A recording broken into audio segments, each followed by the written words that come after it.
Bhogapuram international airport ఏదో జగన్మోహన్ రెడ్డి వల్లే వచ్చింది అని చెప్పి ట్వీట్ చేసి క్రెడిట్ కొట్టేసే ప్రయత్నం చేస్తాడు. ప్రజలు కనీసం మొహం మీద ఊస్తారనే ఇంకిత జ్ఞానం కూడా లేదు జగన్మోహన్ రెడ్డికి.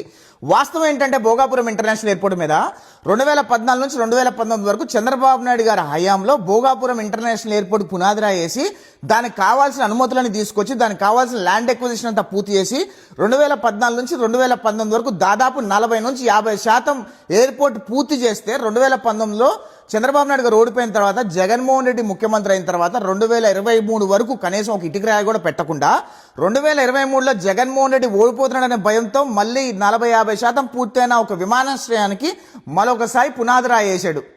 అయినా 2014 నుంచి 2019 వరకు జగన్మోహన్ రెడ్డి ప్రతిపక్షంలో ఉన్నప్పుడు భోగాపురం ఇంటర్నేషనల్ ఎయిర్పోర్ట్ కట్టకూడదు అని చెప్పి ధర్నాలు చేసి అక్కడ ల్యాండ్ ఇచ్చిన వాళ్ళందరినీ కూడా రెచ్చగొట్టే ప్రయత్నం చేసిన జగన్మోహన్ రెడ్డి విశాఖపట్నం ఎయిర్పోర్ట్ ఒకటి ఉన్నప్పుడు ఇవాళ ఇక్కడికి భోగాపురానికి ఏ రకంగా పెడతాడు చంద్రబాబు నాయుడు గారు ఇక్కడ ఎయిర్పోర్ట్ అని చెప్పి నేను అడుగుతా ఉన్నా. ఉన్న విశాఖపట్నం ఎయిర్పోర్ట్ లో మధ్యాహ్నం పూట పోతే ఈగలు తోలుకుంటున్నారు. ఆడ ఉన్నది 350 ఎకరాలు. ఎర్ర బస్సు కూడా రాని ఈ గ్రామానికి ఎయిర్పోర్ట్ ఎందుకు సార్ అని అడుగుతా ఉంది నరసింహ. ఈ రోజు భోగాపురం ఇంటర్నేషనల్ ఎయిర్పోర్ట్ ఆయన వల్లే వచ్చింది అని చెప్పే ప్రయత్నం చేస్తున్నాడంటే ఎంత సిగ్గుచేటు అసలుకి. వైఎస్ఆర్ కాంగ్రెస్ పార్టీ వాళ్ళు ఒక్కసారి ఆలోచించుకోవాలి.